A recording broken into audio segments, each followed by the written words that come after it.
ผัวได้เมียสองคนบ่เคยผิดกันเลยบ่ผิดแล้วผิดกันตลอดบ่ผิดกันแต่ว่าผิดแหน่มาผิดกับอดเอาโอ้ในผัวอยากได้เนาะผัวอยากได้เราแห่งผัวตายกับบ่มีผัวโอ้แสดงว่าเจ้าฮักอลีเนาะขดองลายไปไหมเท่าเมียน้อยนะขดองลายบ่ลายเลยประมาณเท่าไรคนเฒ่าอยากได้คนประชาก็ลายโอ้เท่าไรขดองนะ5 ล้านงัวตัวหนึ่งโอ้ขดอง5 ล้านงัวตัวหนึ่งแม่ใหญ่เฮ็ดแล้วแม่น้อยบัดนี้เห็นบ่กันบ่พังความแม่ใหญ่เรียบร้อยเด้สุกเป็นเมียผู้ที่3จ้ะบ่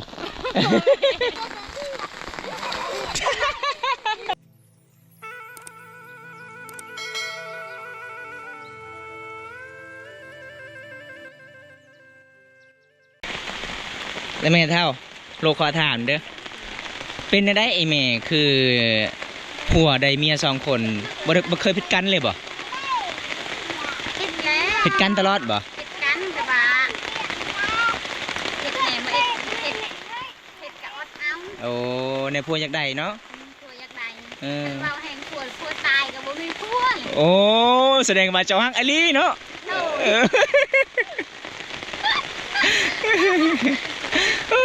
อารมณ์ดีใจดีขนาดเลยพี่น้องไอเมย์โซต่ำเลยบ้างแม่คนตกน้ำใส่โดยขดองลายไปไหมเท่าเมียน้อยนะขดองลายบ่ลายเลยประมาณเท่าไรคนเฒ่าอยากได้คนประชาก็ลายโอ้เท่าไรขดองนะ5 ล้านงัวตัวหนึ่งโอ้ขดอง5 ล้านงัวตัวหนึ่งคันเจ้าบอกให้เอาคือเพราะเท่าให้บ่เขาพังเขาอยากได้เขาพัง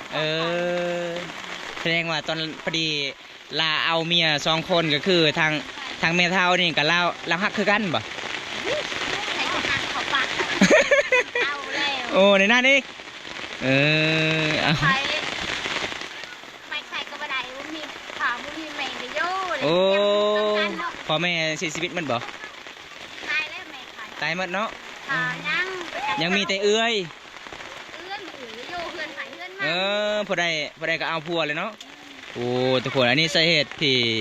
เมทัลเพิ่นเราเรื่องราวก็คือพัวเพิ่นเอาเมีย2เพราะว่าคันเฮามีพ่อแม่มีไอ้น้องครบสุดเฮาก็อยู่บ่ได้ให้กันเลยเนาะอันนี้พ่อแม่เพิ่นก็บ่มีหยังเลยแต่คนใดคำเพิ่งผู้อื่นก็บ่ได้เลยก็เลยจำเป็นอยู่แล้วเนาะลูกชายมันใหญ่แล้วเด้ยังน้อยบ่โอ้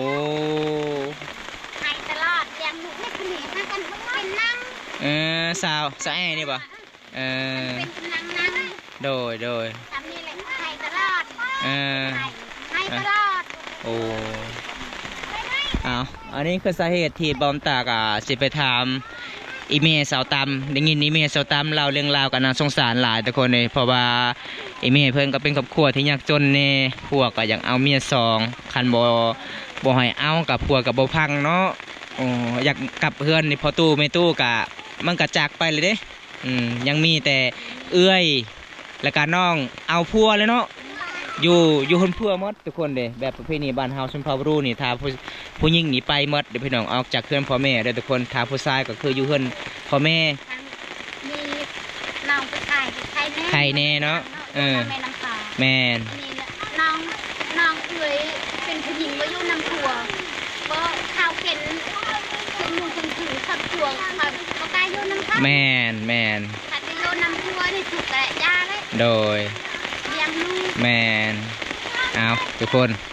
ได้เงินมาแต่ไซให้ขดองแม่น้อยนะ5 ล้านกีบงัวตัวหนึ่งเราค่ายหัวค่ายมูตอนนั้นยังมีเนาะตอนนั้นเนาะยังมีงัวมีมูบัดสุดท้ายเอาเมีย2แล้วเที่ยงหน้าชิยูกับบ่มีบัดนี่ มีแต่ลายคนกินเฮ็ดยังกับบ่ได้เด้อทุกคนพี่น้องเอ้ยสงสารเนาะไอ้แม่สาวต่ำกับสาวเด้อทุกคนแต่ใครลูกสาวแม่นี่เป็นสาวนักเรียนเก่งเนาะเรียนหนังสือได้ดีแม่เท่าเอ้ยพอให้ลูกสาวใหญ่ๆก็คือไปหาเฮ็ดงานต่างเมืองต่างแพงเคยแม่ท่าบ่ฮู้หนังสือเด็กอยากเฮ็ดงานอยู่ไสก็บ่ฮู้บัดนี้เห็นบ่ใครเลยเป็นแล้วสำนีแม่ท่าบ่สำนีเก่งแล้วแม่ท่าเว้ย แล้วไผ่เจ้าเห็นบ่ แล้ว คันเจ้าบ่เสียค่อยนี่จะเอาน้ำเต็มขุจะฮอดรถติดไว้ไม่เท่า เอาเพิ่นมาบ่มีอาหารกินนะทุกคนเด้มีโอกาสว่างๆเดี๋ยวบอมตากะสิไปเยี่ยมพยายามเซาตามแล้วก็ซื้ออาหารมาให้เซาตามเฮ็ดกินเด้อทุกคน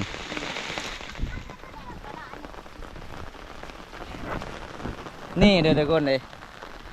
สภาพคนที่เอาเมียซองเบิ้งเทียงไห้นี่พี่น้องเทียงไห้เทียงหน้าเห็นบ่ทุกคนเด้ไอแม่เพิ่นบ้านมีแต่ใดลูกลายมาเทียงไห้เทียงหน้าสิอยู่ก็บ่ได้แล้วพี่น้องเอ้ยนี่ล่ะทุกคนวิธีชีวิตบ้านเฮาลึกเกิดบ่ได้เด้อพี่น้องเอาตอนนี้สิไปใส่ไหมครับแล้วพายเจ้าจะปะเลยบ่ระวังได้พอเฒ่ามาเจ้าน่ะพอเฒ่าหายเด้เอาแม่น้อยเพิ่นไปก่อนเด้อทุกคนโอ้ขาดมาเลยเนาะขันหน้าเนาะโอ้ปีกายนี่บริเฮ็ดเลยบ่โอ้เบิ่งทุกคนเลย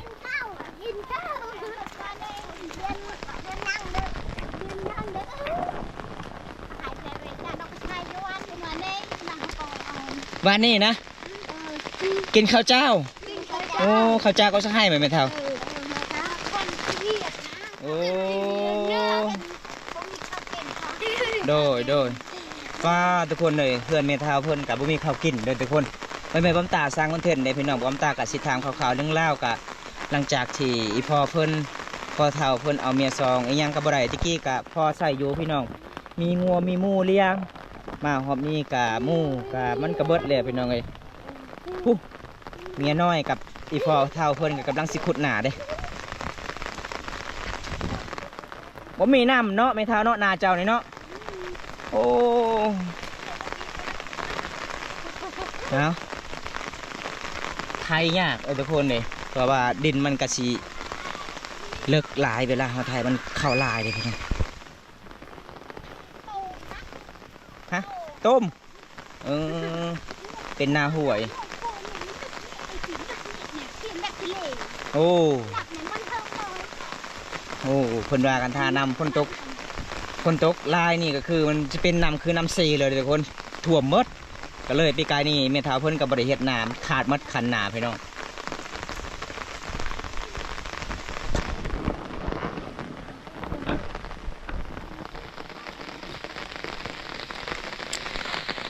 พี่น้องเลยสนหมดบรรเทาพี่น้องไอ้ดำรงชีวิตปีไก่สีหอดเดือน7 เดือน8แล้วก็ยังบ่ทันดำหน้าแล้วเดี๋ยวพี่น้องหาเก่าเกียมวานหน้าวานเข่ากาทุกคน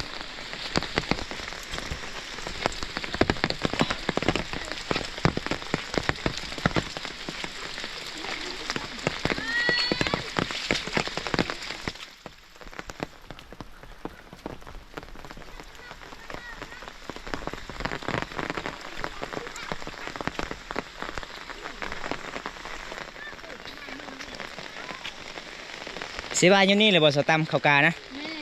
โอ้ยากเนาะมันบ่ได้เพียงทุกคนเลย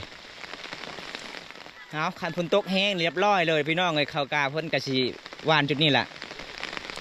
นี่คือเมน้อยเดี๋ยวเมใหญ่จังพุ่นคือเมน้อยทุกคนกับอีฟอเท้าเพิ่นกำลังสีกวาดดินก่อนพี่น้อง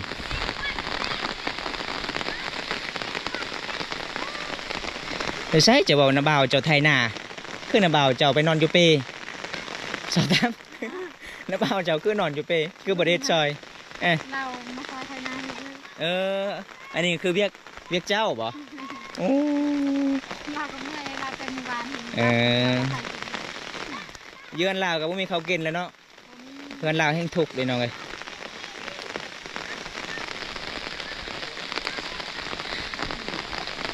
อ้าวอันสิขาดดินกับบลงเฮ็ดไม่เท่าบัดนี้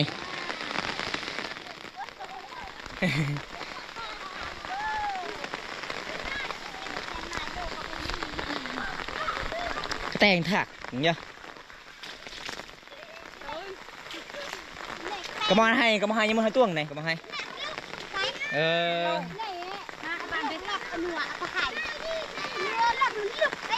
รถไหน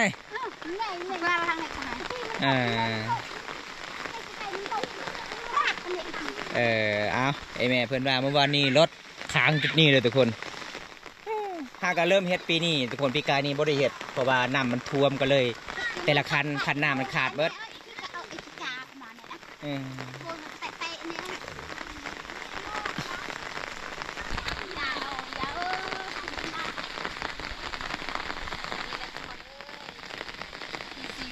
สาวลาวบันปลาเนาะต้องเฮ็ดแบบนี้เด้ พอได้อยากไปเบิ่งวิถีชีวิตสาวตามกะรอรับชมตอนต่อไปทุกคนเดี๋ยวบอมตากะอัปเดตให้ FC รับชมไปยินไปยามน้องเลยพี่น้องเบิ่งรถสาวแอนี่คักอันนี้รถสาวแอรถกวดเด่นนี่ เฮ็ดสาวแอให้บอกทุกคนเลยลูกสาวเพิ่นกับเป็นธรรมดาเลยพี่น้องอันนี้คือลูกชายเด้นี่คือพ่อเฒ่าเพิ่นคักเนาะรถกวดเจ้าเนาะ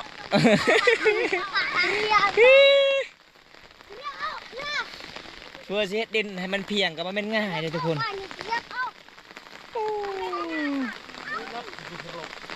ไหนเ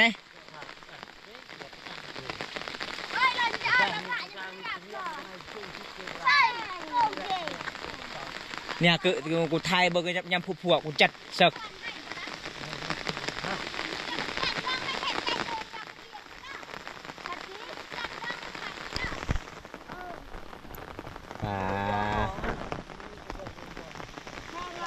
มันลำบากเนี่ยเลยทุกคนเลย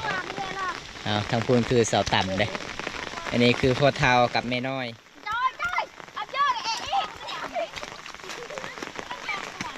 เอาเฮ็ดสองเอ็ดแล้วบ่ไปแล้วรถสองแอร์นี่บ่แห้งแล้ว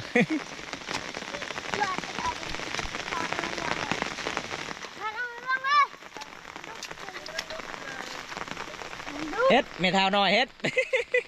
เอาเด่นมันยังแข็งเดมันก็เลยบกเข่าไม่เท่าเลยมาหน้าไว้ดิมาหน้าไว้มาหน้าไว้เรียบ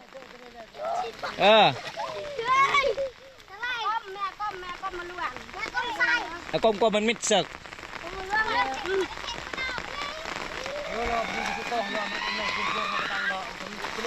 อะไรล่ะไม่ได้ก็แค่บ้านกวาดเอามาเปิด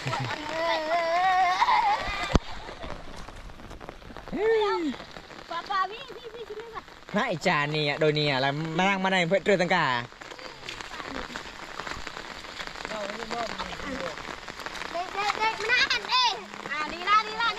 บนเนี่ยมุกบนเดิดใช้เจอตังกาเนี่ยเจ้า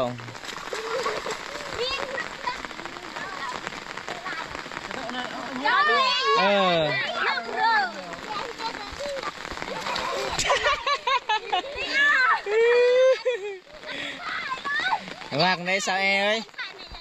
เดี๋ยวแอลฮักจนบ่ได้ผัวเด้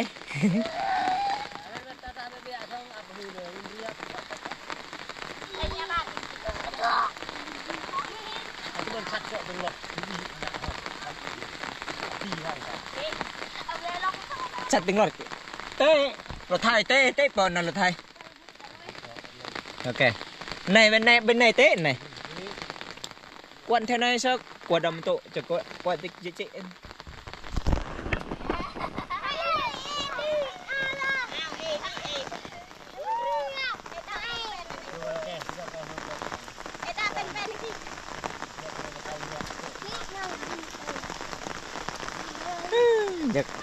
ยังเอารถไทยกับอะไรทุกคนยังเอารถไทยขาดเพราะว่ามันกักค้างตลอดเลยพี่น้อง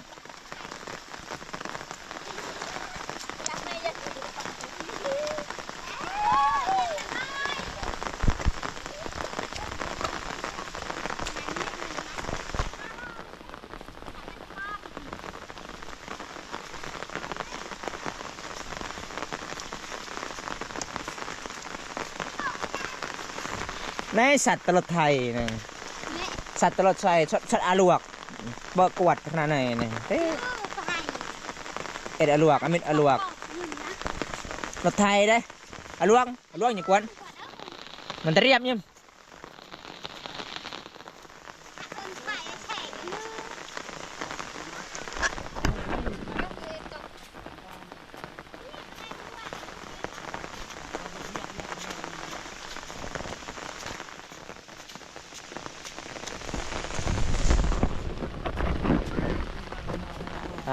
สาวสุขเป็นเมียผู้ที่3จ้ะบ่ คิดว่าเป็นเมียผู้ที่3อันนี้คือแม่ใหญ่ได้นี่ไดเจ้าจะเฮ็ดได้กันเจ้าจะเป็นเมียผู้ที่3เด้เจ้าต้องเคารพนับถือแม่ใหญ่ทั้งนี้เด้ น้องพ่อแล้ว ผู้ใดพี่น้องกันเนาะเออ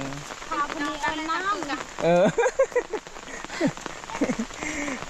สาวสุขจะหน่อยก็เอาผัว2ผู้3เหมือนกันเลยพี่น้องกันที่พ่อเจ้าก็ได้เมีย2เด้ ขอสุขเป็นอ้ายขอหักเป็นน้อง ไอ้นั่นบ่เออไอ้น้องกันเนาะมันเป็นตามความเชื่อแบบโบราณมาต่ออะไรได้ไม่เท่าเว้ยเนี่ยถ้าอายเอาเมีย2ส่วนน้องเอาเมีย2คือกันได้เอาเฮ็ดซอยกับเจ้าก้อนสุกๆถ้าเมื่อยค่อยกับสิซอยคือกัน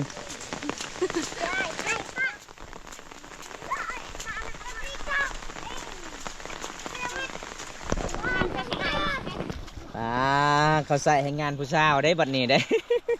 เฮ็ดแม่ใหญ่เฮ็ดแล้วแม่น้อยบัดนี้เห็นบ่ กันบ่พังความไม่ใหญ่เรียบร้อยเด้ อันนี้ก็คือหน้าของสาวอาตมนี่เฮาคาดมันก็บ่ลงทุกคนเฮาก็สิไทยต่อเด้อพี่น้องเฮาก็เตรียมซอยกันแบบนี้ล่ะพี่น้องเอ้ยแม่น้อยแม่ใหญ่แล้วก็ลูกสาวเพิ่นซอย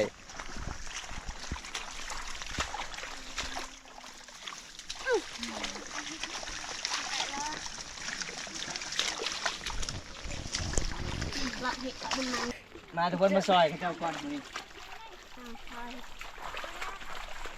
เริ่มเลยกว่าเปียกเลยจ้า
ถ่ายดีเอ็นใกล้ๆละเมียเห็ดกับตัวหน้า